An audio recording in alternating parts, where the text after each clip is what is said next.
Now, let's talk for a moment about the micro E-mini futures because they're a lot newer.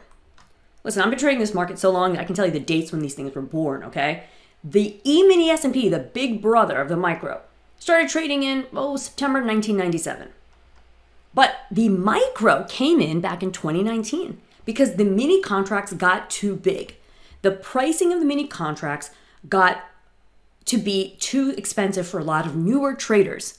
And listen, these exchanges, at the end of the day, they're businesses and they want you to trade their wares. So the Chicago Mercantile Exchange, or CME, got smart and they were like, well, let's make it even smaller. So think about this. We started with the big S&P 500 futures. That was the only thing that was there in the 80s, 90s. Then you got the E-mini S&P.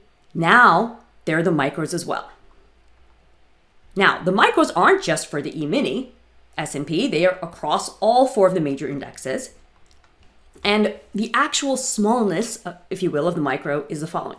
They are 1/10 the size of their respective E-mini contract. So again, taking the E-mini S&P as our example, sticking with the S&P 500, one MES tick is 0.25 index points. It's $1.25. Remember, the ES was $12.50.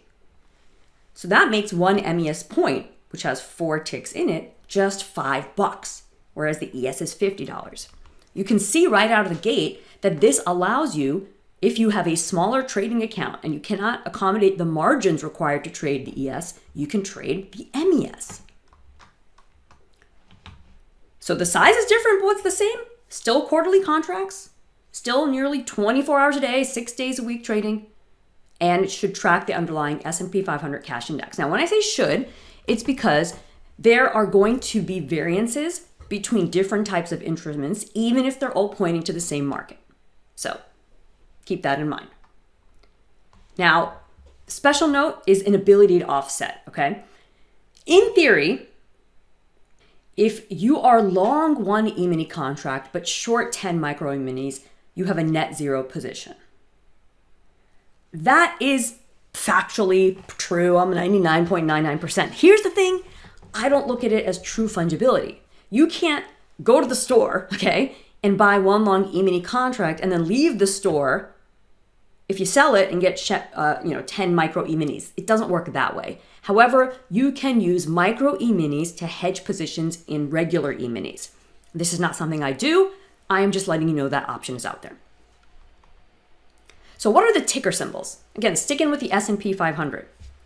On the E-mini micro, because I already showed you the main one is ES, and the micro is M. So all you do is add an M in the front and you get MES. This is what is the symbol on TradeStation, my preferred platform for charting and trading. And then Thinkorswim is another major one, so I've included it here. Last I checked, this was their symbol. Again, these things can change based on brokerage, charting software, and more, so you got to stay on top of your resource.